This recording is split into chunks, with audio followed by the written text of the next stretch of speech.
प्रश्नावली 4.1 अध्याय 4 द्विघात समीकरण कक्षा 10वीं दूसरा सवाल। दूसरे सवाल का पहला भाग। निम्न स्थितियों को द्विघात समीकरणों के रूप में निरूपित कीजिए। पहला भाग हम मान के चलेंगे एक आयताकार भूखंड का क्षेत्रफल 528 मीटर स्क्वायर है।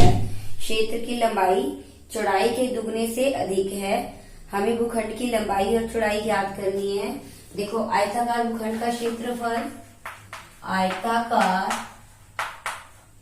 भूखंड का क्षेत्रफल आपके पास है 528 मीटर स्क्वायर। लंबाई चौड़ाई से अधिक है तो हम मान के चलेंगे, माना भूखंड की चौड़ाई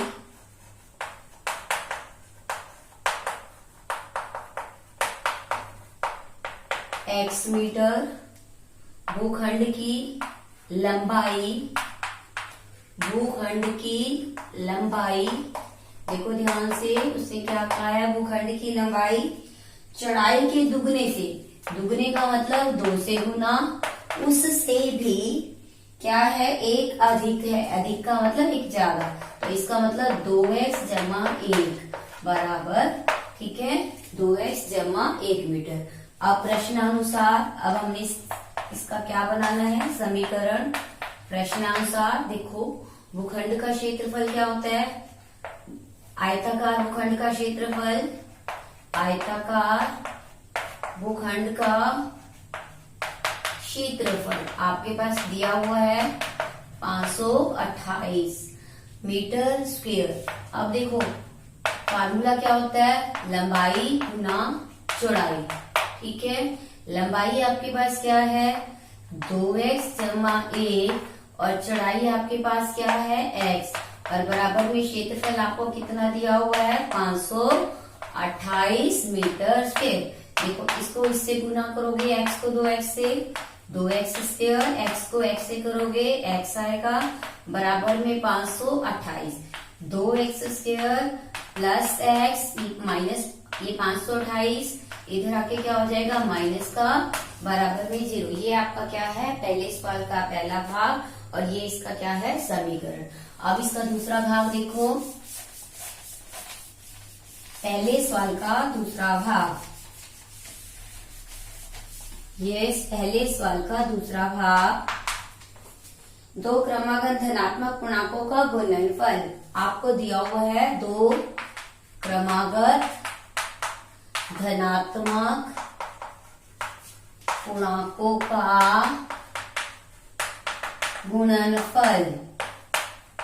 देखो क्या है आपके पास गुणनफल 306।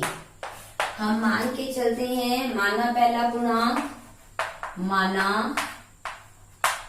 पहला पूर्णांक क्या है x, तो दूसरा पूर्णांक क्या होगा, दूसरा क्रमागत दूसरा पूर्णांक क्या होगा इसका x जमा 1। प्रश्नानुसार दोनों का गुणनफल x, देखो गुना में x प्लस 1 दोनों का गुणनफल 306, x को x से गुना करोगे x का वर्ग, x स्क्वायर आ गया, x को जब 1 से करोगे x आ जाएगा और बराबर में 306, x स्क्वायर जमा x माइनस 306 बराबर 0। ये आपका क्या है द्विघात समीकरण है। क्लियर। अब अगला देखो आप, तीसरा भाग, दूसरे सवाल का तीसरा भाग, दूसरे सवाल का तीसरा भाग देखो ध्यान से, पहला दूसरा तीसरा। तीसरा भाग देखो, रोहन की माँ उससे 26 वर्ष बड़ी है। हमने रोहन की वर्तमान आयु निकालनी है। हम मान के चलेंगे, माना रोहन की वर्तमान आयु का मतलब जो इस समय है उसकी आयु, वो हमने मानी x वर्ष। अब रोहन की माँ की वर्तमान आयु क्या होगी, उससे वो 26 साल बड़े हैं, तो माँ की वर्तमान आयु क्या लिखोगे, वर्तमान आयु x जमा में 26 वर्ष। क्लियर। अब आप देखो, अब 3 साल बाद, देखो 3 साल बाद रोहन की आयु, 3 वर्ष बाद रोहन की आयु। देखो 3 साल बाद निकालनी है तो क्या लिखेंगे, x प्लस 3 वर्ष प्लस हो जाएगा। इसी तरह से माँ की 3 वर्ष बाद आयु, 3 वर्ष बाद माँ की आयु क्या आ जाएगी आपके पास, x जमा 26 जमा में 3 कितना हो जाएगा, x जमा में 29 वर्ष। प्रश्नानुसार देखो क्या कहा है, प्रश्नानुसार कह रहे 3 वर्ष बाद उनकी आयु का गुणनफल। देखो 3 वर्ष बाद इसकी आयु कितनी है रोहन की, x जमा 3, और माँ की कितनी है, x जमा में 29 बराबर दोनों का गुणनफल। देखो क्या दिया हुआ है, दोनों का गुणनफल 360।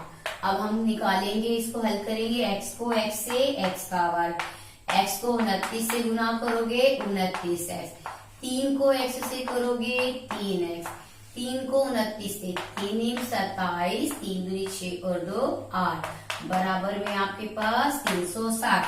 एक्स स्क्वायर 29 और 3 कितने आ गए, 32x, क्योंकि प्लस प्लस क्या होता है प्लस, प्लस 87। ये 360 इधर आके क्या हो गया, माइनस का।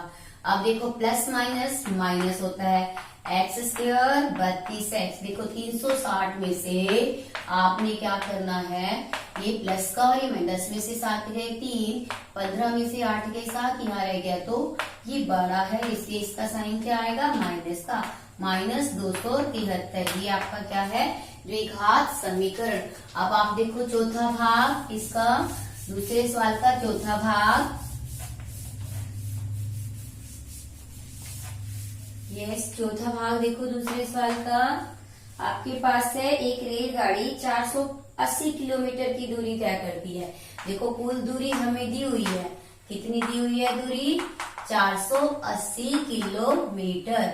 अब देखो वो कहते हैं जब उसकी चाल को 8 किलोमीटर प्रति घंटा हम कम कर देते हैं तो दूरी तय करने में 3 घंटे अधिक समय लगता है। रेलगाड़ी की चाल ज्ञात करो। हम मान के चलेंगे, माना रेलगाड़ी की चाल x किलोमीटर प्रति घंटा, x किलोमीटर प्रति घंटा। अब देखो चाल जब हमें पता है, दूरी हमें पता है, तो समय हम कैसे निकालेंगे, दूरी बटे में चाल। देखो दूरी आपके पास 480 और चाल आपके पास x, ये आपका क्या आ गया, समय।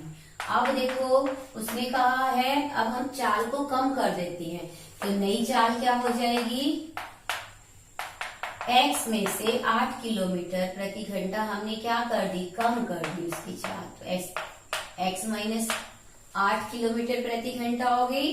तो अब समय क्या आएगा, देखो दूरी तो उतनी है, दूरी बटे चाल, दूरी क्या है 480, सब अब चाल क्या है x माइनस 8, ये आ गया आपके पास दूसरा समीकरण। अब देखो ध्यान से, यस देखो ध्यान से, अब वो कहता है पहले समय लगा था इतना और बाद में देखो समय लगा है इतना। अब वो कहता है जब हमने चाल बदल दी है, उसकी कम कर दी है, तो इसको ज्यादा समय लगा है, ज्यादा समय लगा है 3 घंटे ज्यादा लगा है। या तो हम इसमें से 3 क्या कर देंगे माइनस, या इसमें 3 प्लस करके दोनों का मान क्या आ जाएगा, बराबर। अब हम इसको हल करेंगे, देखो ध्यान से कैसे करेंगे, 480 बटे में x, इसको इधर लेके आओगे 480 बटे में x माइनस 8 बराबर में माइनस 3। क्लियर। अब हम क्या लेंगे, इसका लघुत्तम x माइनस 8, एलसीएम लिया, x से x कैंसिल हो गया, आपके पास रह गया x माइनस 8 और यहाँ से आपके पास क्या है 480। क्लियर। इसी तरह से माइनस है, माइनस लिखो, x माइनस 8 से x माइनस 8 करके आपके पास रह गया x 480 गुना में x 480 x, यहाँ पर आपके पास क्या है माइनस 3। समझ आया आपको, ध्यान से देखो। अब आप देखो इसको इसे गुना करो, 480x। जब इसको इसे करोगे 8 0 0, 8 को 8 से 64, बच गया 6, 832 और 6 38। ये माइनस का 480x बराबर ये -3, ये आपका भाग वाला कहाँ चला गया, गुना में, x -8। देखो ये प्लस माइनस माइनस, अब आप देखो -3840 आपके पास आया यहाँ से। जब इसको गुना करोगे -3x², माइनस माइनस आपका क्या हो जाएगा, प्लस 3 अठे 24x। अब देखो यहाँ से इसको इधर लेके आओ, क्या बन जाएगा, 3x² माइनस वाला प्लस, ये प्लस वाला माइनस, ये आपके पास पहले से ही है, माइनस बराबर में क्या आ गया, 0। अब आप क्या करोगे, अब आप इसमें से 3 क्या लोगे, कॉमन, 3 कॉमन लिया, 3 एकम 3, 3 अठे 24, 3 एकम 3, 3 दूनी 6, 3 अठे 24 और 0।